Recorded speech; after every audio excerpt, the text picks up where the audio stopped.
welcome everybody to New Heart, New World. I'm Rasika Manjari, and today I'm going to introduce you to sacred mantra meditation. Many of us on a spiritual path often at some point or another ask ourselves the question, who am I? Now, it seems like a strange question to even have to ask, who am I? I mean, why don't we know this?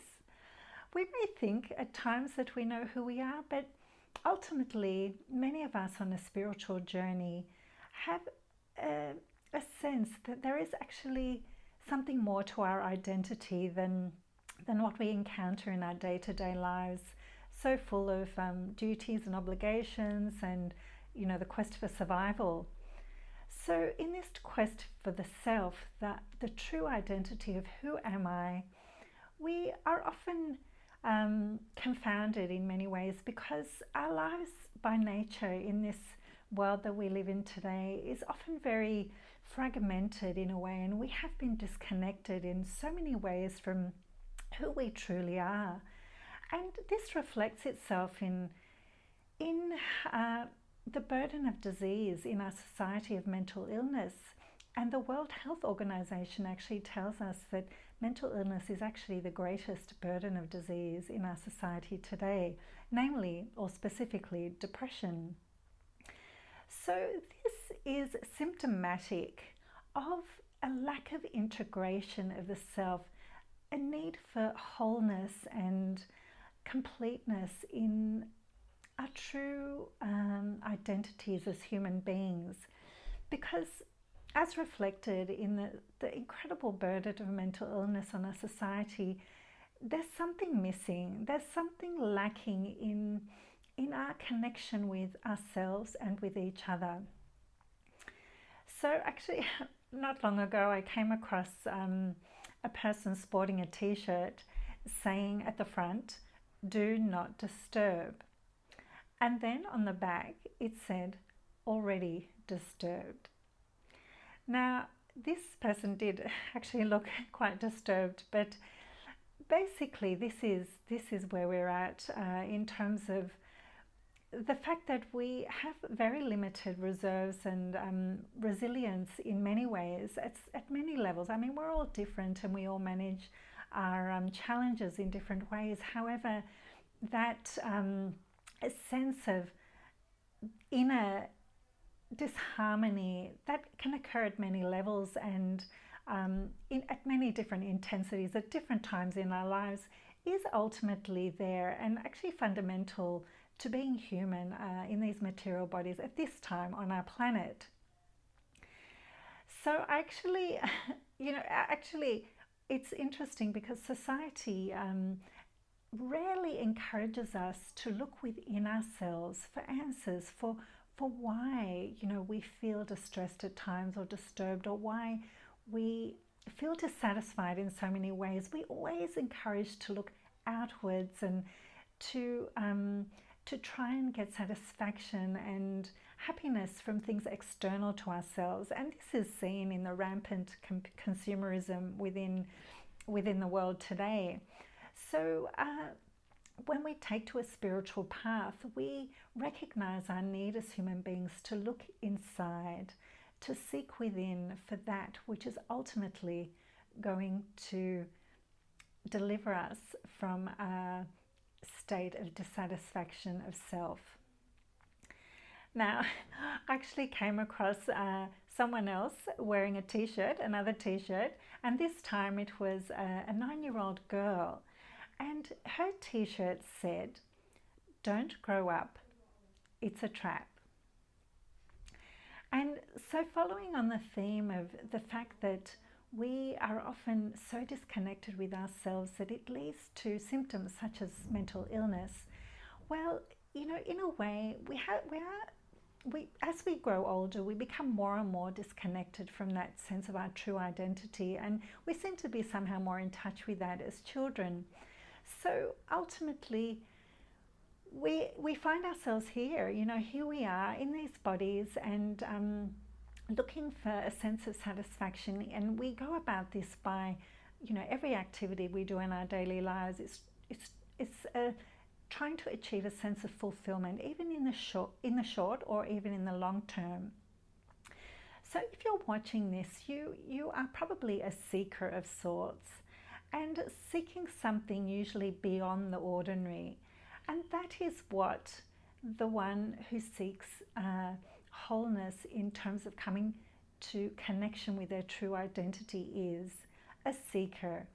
Because when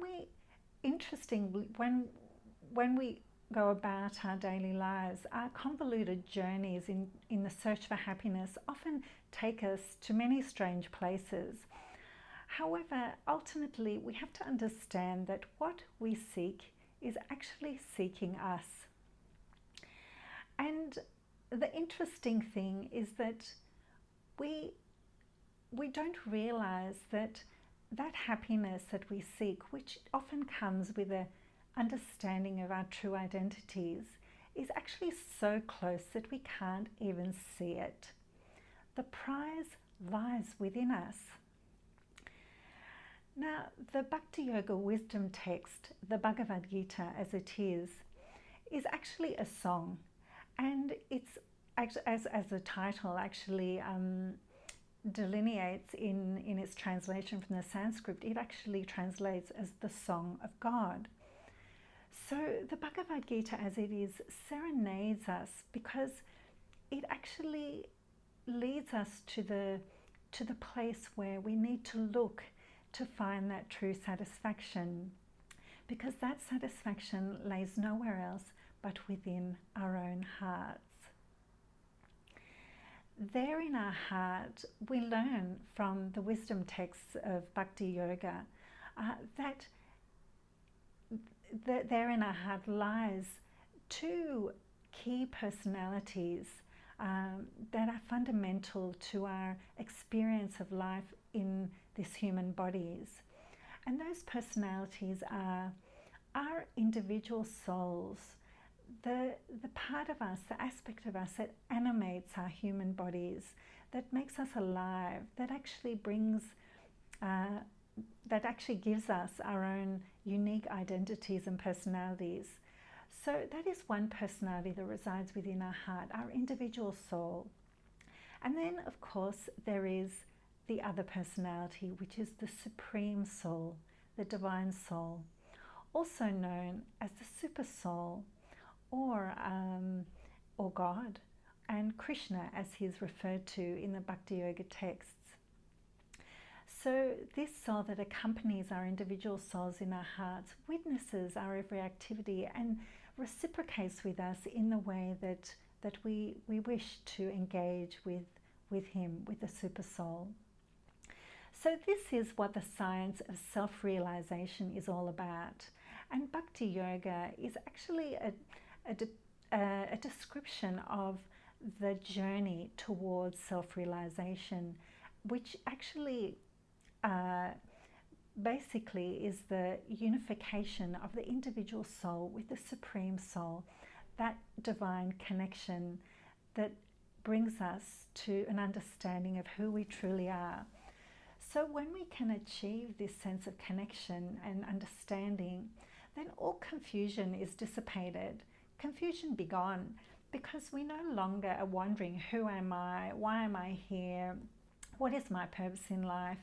We understand because our true identity is mirrored to us through the Super Soul in our hearts, and we actually see ourselves for who we truly are as unique spiritual identities and beings. Now, some may actually say that following a spiritual path is actually a form of escape from reality. But unlike other forms of escape from reality, as we know, like illicit drug use or extreme sports or any activities that try and distract us from the realities of our daily life, unlike those other distractions, the spiritual path actually leads us not to lose ourselves in these activities or the endeavors of the spiritual practices that we engage in, but we find ourselves ultimately, and we find ourselves in our true spiritual completeness. And as I mentioned, this is through the process of self-realization, where we come to an understanding of the relationship between the individual soul and the Supreme Soul. So it's true, no one gets out of life alive. It is a trap. We don't get out alive. So many on the spiritual path, however, understand at some level that there's got to be something more than this, more than what we see in our daily lives, because we are inherently spiritual by nature, we have a concept that we exist beyond this time and space, the limitations of the structures that we find ourselves in on this material world plane. And of course, if you thought that there was more than this, then you would be right. There is a lot more. And being in these bodies is actually not, it's actually the means to the end. It's a means, it's not the end in itself. So it's a means by which we can engage our senses, our five senses, and also our minds, which, as we learn from the Bhakti Yoga philosophy, is actually the master of the senses. And this is where meditation comes in. So what is meditation? Meditation is actually when one is focused singularly on a specific focus of intention, and the mind is used in this process, and the outcome of practicing a meditation process is that the mind is actually reined in. It is actually brought to its natural state of equilibrium and goodness. However, if the mind is left unchecked and we don't engage in some kind of a focused intention that trains the mind, known as meditation, then the mind can wreak havoc and actually take us to places that we just really would rather not go. And so until the mind is trained and reined in as it needs to be to express its full capacity as our best friend and not our worst enemy, then until that point we will be disturbed at some level in some way in our lives. And of course, everyone experiences that to different degrees. But ultimately, the upshot is that the mind needs training. And it's almost like taming a wild beast. But ultimately, the rewards are great. As we can see through many spiritual traditions and religious practices throughout the world which incorporate meditation into a daily spiritual practice, because this concept of meditation, it's not new. It's been used over millennia, as I said, in many traditions. And you may have even seen some traditions, they actually chant the mantras or their form of meditation on sets of beads. And this is a way of keeping track of their progress in their meditation, and it also has a very deep spiritual significance in many spiritual traditions. So basically, meditation is about bringing a change of consciousness, because when our mind is tamed, then our consciousness is allowed to thrive and evolve. And depending on what we meditate on, that is how our consciousness will be shaped. And we can choose what we meditate on. I mean, we do tend to meditate on things, but we tend to skip from one thing to another. And the focus of our meditation is rarely planned or as part of a daily practice. It just happens haphazardly.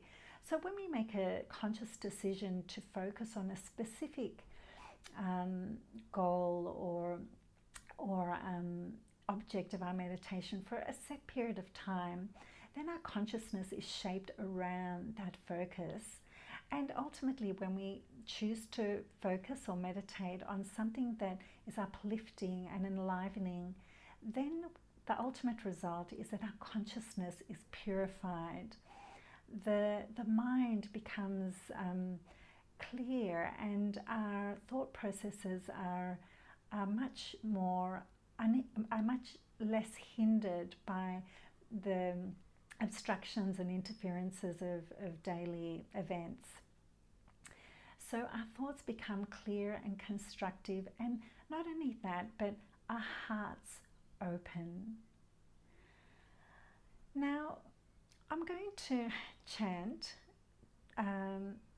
just very briefly now the Maha Mantra, because in the Bhakti Yoga tradition, the Maha Mantra serves as a key tool to connecting the individual soul with the super soul in the heart.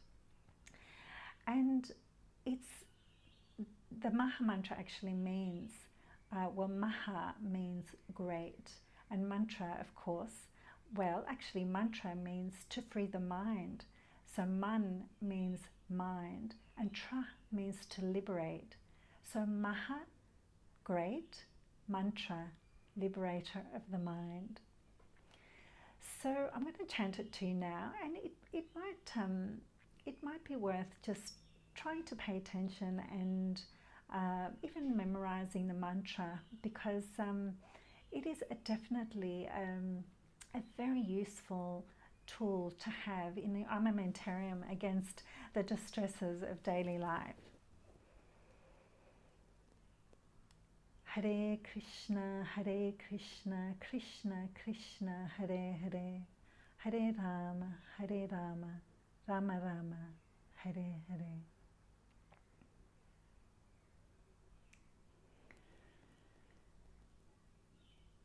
So this mantra, when practiced in a way that is focused and attentive, has the power to change your world, to transform your heart, and to take you to the ultimate destination of connection with the divine, and link you to your true potential, which is to experience the ultimate and supreme love that is offered by the divine to us in reciprocation with our devotional sentiments, which can be expressed through this sacred mantra.